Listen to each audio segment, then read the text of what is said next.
Je reste dans l'équilibre. Est-ce que ça veut dire qu'on ne peut pas parler à son pasteur? Non, ce n'est pas ce que j'ai dit.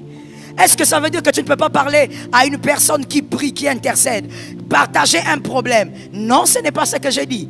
On reste dans l'équilibre. L'équilibre que quoi? Si tu veux parler à un homme sage, tu veux parler à un pasteur, tu fais bien. Mais parle à Dieu de ton problème plus que tu ne l'as fait avec ton pasteur. Quelqu'un a capté ça? C'est ça le sens de ce que j'ai dit. Si tu prends 3 heures pour parler à ton pasteur sur un cas, avec Dieu prends 6 heures. C'est là-bas qu'on se décharge. C'est lui qui donne le repos. Moi je peux te consoler, je ne te donnerai jamais le repos. Jésus donne le repos. Voici le mauvais schéma, merci de noter avec moi. Le mauvais schéma que nous tous, nous avons tendance à suivre. Voici le mauvais schéma. 1. Tu as un problème. 2. Tu crois en Dieu. 3. Tu en parles beaucoup aux hommes plus qu'à Dieu. Tu en parles beaucoup aux hommes plus qu'à Dieu. Ça c'est le 3. Retenez pour la vie. Enseignez-les à vos enfants si possible. Lorsque vous parlez plus aux hommes qu'à Dieu, premièrement, vous êtes en train de vous créer une mauvaise presse. J'étais en train de dire à l'une de mes filles récemment, je lui ai dit, pourquoi tout le monde connaît ton problème?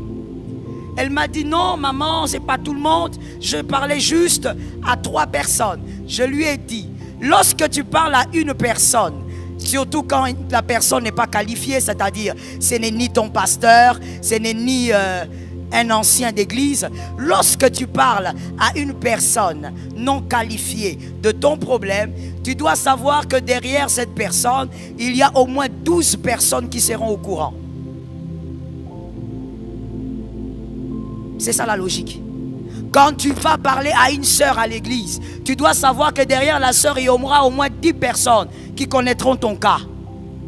Tu es en train toi-même de te créer une mauvaise presse. Et puis tu viens, tu dis, ici à l'église, les gens parlent trop. C'est toi qui parles trop. C'est parce que ta bouche parle trop que les gens parlent de toi. Est-ce que quelqu'un m'entend? Est-ce que je peux évoluer? Ne cherche pas à condamner les gens. Condamne ta bouche, règle ta bouche.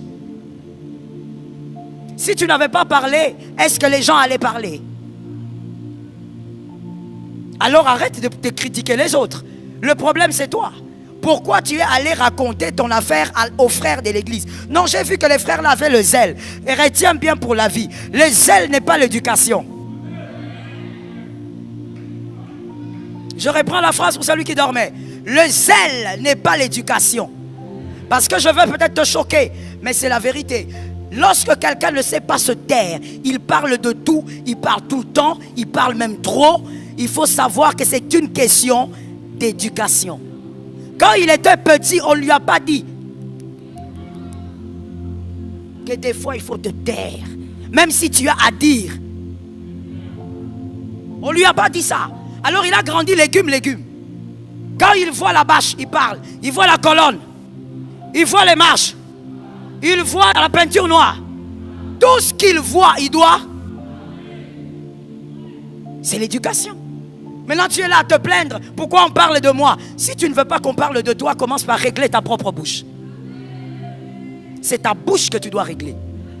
Pas la bouche des autres. Si tu ne sors rien, nous ne saurons. Les 2 fils, levez-vous un peu. Est-ce que tu sais ce qu'il a mangé ce matin? Monsieur, toi, est-ce que toi tu sais ce qu'il a mangé? Pourquoi vous ne savez pas? Non. Pourquoi vous répondez à leur place? On sent que tu as l'esprit de Songi. Pourquoi vous ne savez pas? Il a déjà répondu, mon fils, il a dit, parce qu'il ne m'a rien dit. Si tu ne dis rien, personne ne parlera de toi. Gère ta bouche, ne cherche pas à gérer les fidèles. Gère ta bouche. Garde ce que tu dois garder. Merci mes fils. Est-ce que quelqu'un m'entend?